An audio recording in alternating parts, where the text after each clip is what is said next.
Okay, Narayanamurthy గారు వినిపిస్తుందా? Okay, ఒక అంశం ఈ డిబేట్లో శివశంకర్ గారు చెప్పిన సూక్తి ముక్తావులు కూడా వినపడదు. ఓకే, మంచిది. వర్మగారిది వినిపించలేదా? అప్పుడు రాలేదు, వర్మగారి హితబోధ రాలేదు, శివశంకర్ గారి సూక్తి ముక్తావులు. ఓకే అండి, కాదండి, చాలా కీలకమైన విషయం. ఎన్నికల ముందు కానీ ఎన్నికల తర్వాత కానీ కొత్త ప్రభుత్వం ఏర్పడిన తర్వాత కానీ మంత్రివర్గ విస్తరణ అయిన తర్వాత కానీ ఎక్కడా కూడా ఈ పాయింట్ రాలేదు. ఒక కీలకమైన పాయింట్ని శివశంకర్ గారు రివీల్ చేశారు ఈరోజు. మరి అది నిజమో అబద్ధమో మరి ఆయన ఎవరు చెప్పారో తెలియదు, కానీ ఒక స్వామీజీ ఋషికొండ మీద నువ్వు ఒక రాజమహల్ కట్టుకుంటే నువ్వు చక్రవర్తి అయిపోతావని చెప్పి జగన్మోహన్ రెడ్డి గారికి చెప్పారట. అందుకనే ఆయన 700 కోట్లతో ఈ సాహసం చేశారు అన్నది ఆయన కామెంట్. శివశంకర్ గారు అప్పుడప్పుడు మన ఇంతకుముందు డిబేట్ లో కూడా పెట్ట కథలు చెప్పడం ఆయన కొంచెం నేర్పరితనం ఉంది అందులో. ఎందుకంటే ఆయన సీనియర్ జర్నలిస్ట్ కూడా, ఆయనకి ఆ ఆలోచన శక్తి అంటే పెట్ట కథలు చెప్పే శక్తి సామర్థ్యాలు ఉన్నాయి ఆయనకి, దాంట్లో ఏమాత్రం డౌట్ లేదు. దీన్ని మనం అంగీకరించాలి శివశంకర్ గారి పెట్ట కథల సామర్థ్యాన్ని.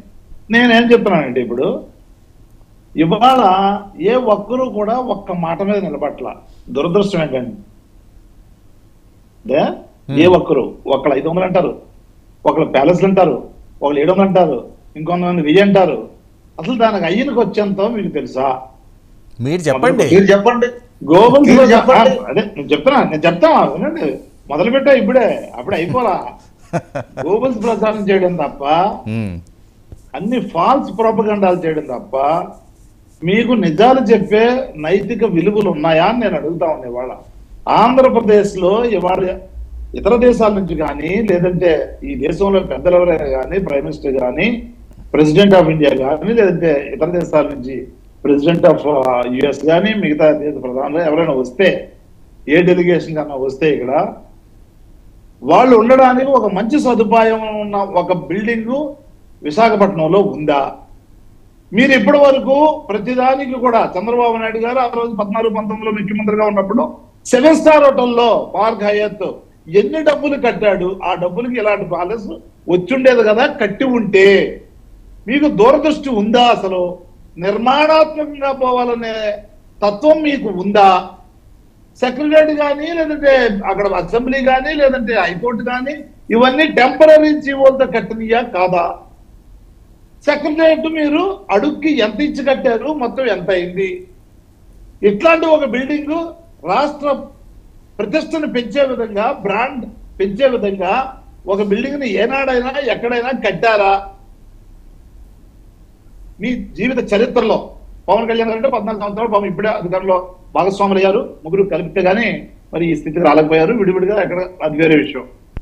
చంద్రబాబు నాయుడు గారు 45, 40 ఇలా చెప్తూ ఉండేవారు కదా. ఇంతకుముందు 30 నుంచి 35, 40, 45 వచ్చింది. ఇప్పుడు ఏనాడైనా ఒక అద్భుతమైన బిల్డింగ్ హోస్ట్ చేయడానికి ఇంటర్నేషనల్ డెలిగేట్స్ కానీ, నేషనల్ డెలిగేట్స్ కానీ, ఒక అద్భుతమైన ప్లేస్ లో అద్భుతమైన బిల్డింగ్ ని కట్టాలనే ఆలోచన కానీ, కట్టిన చరిత్ర కానీ ఉందా? ఇది మనం ఒకసారి మాట్లాడుకోవాలి.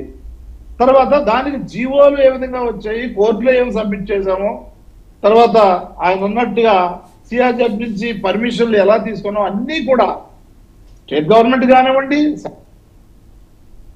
సెంట్రల్ గవర్నమెంట్ కానివ్వండి, అదేవిధంగా ఫారెస్ట్ డిపార్ట్మెంట్ కానివ్వండి, సిఆర్జెడ్ కానివ్వండి, కోర్టులు కానివ్వండి, వీళ్ళంటి నుంచి కూడా మేము ఏ విధంగా అన్ని అప్రూవల్స్ కావాలో బిల్డింగ్ కట్టడానికి, ఒక రిసార్ట్ లాంటి ఒక మంచి ప్లేస్ ని కట్టడానికి ఆ విధంగా తీసుకున్నది నిజమా కాదా?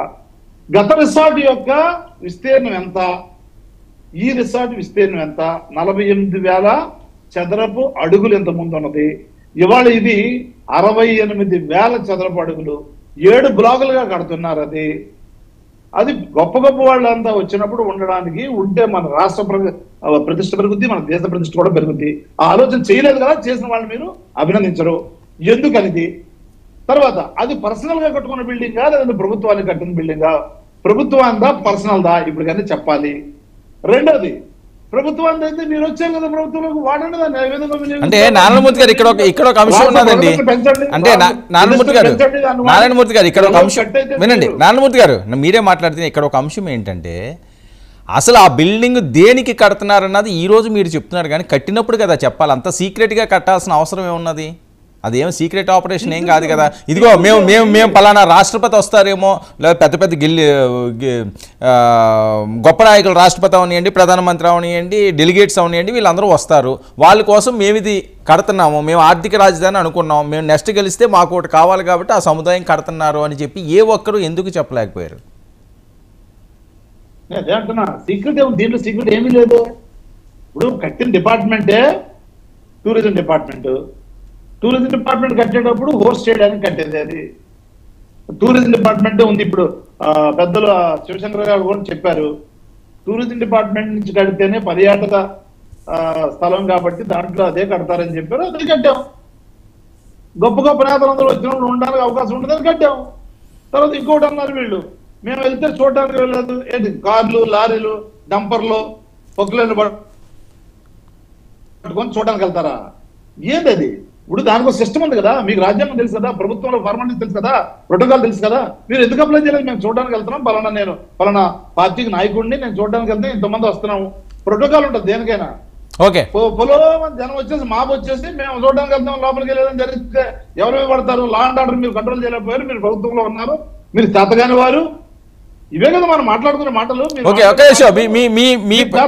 మీరేమీ చేయలేదు, నారాయణమూర్తి గారు, ఓకే ఓకే నారాయణమూర్తి గారు, మీ ప్రశ్నకి ఆయన సమాధానం చెప్తారట. ఒక్క నిమిషం వెయిట్ చేయండి. మీరే మాట్లాడితే కానీ వెయిట్ చేయండి, ఆయన ఏదో సమాధానం చెప్తారు. శివశంకర్ గారు ఏదో చెప్తున్నారు. ఆయన ఒక మాట అన్నారు నారాయణమూర్తి గారు.